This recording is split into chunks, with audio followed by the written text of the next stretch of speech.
ఎప్పుడైనా పప్పుచారు చేసుకున్నప్పుడు సైడ్ డిష్‌గా ఈ పచ్చడి బావుంటుంది. చిన్నపిల్లలు కూడా మంచిగా తినేస్తారు ఈ కాకరకాయ పచ్చడిని. చేదు లేకుండా బావుంటుంది క్రిస్పీగా. కేజీ కాకరకాయలను డీప్ ఫ్రై చేసి పక్కన పెట్టుకోవాలి.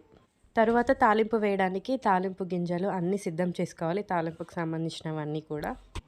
మెంతులు, జీలకర్ర, ఆవాలను మిక్సీ పట్టుకొని పక్కన పెట్టుకోవాలి. ఆ తర్వాత తాలింపుకి ఎల్లిపాయలు, ఇంకా తాలింపు మొత్తం వేసేసేయాలి. ఎల్లిపాయలు, జీలకర్ర, ఆవాలు, మినప్పప్పు, శనగపప్పు, ఎండుమిర్చి, కరివేపాకు. ఫ్రై చేసిన కాకరకాయల్లో ఉప్పు, కారం, ఎల్లిపాయలు దంచి వేయాలి. అలాగే ఆవాలు, జీలకర్ర, మెంతుల పౌడర్ వేసి బాగా మిక్స్ చేసుకోవాలి.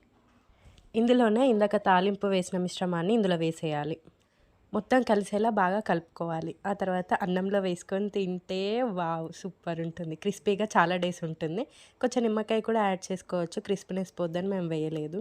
మీకు ఈ వీడియో నచ్చితే లైక్, షేర్, సబ్స్క్రైబ్ జై మహా channel. Thanks for watching. Take care. By.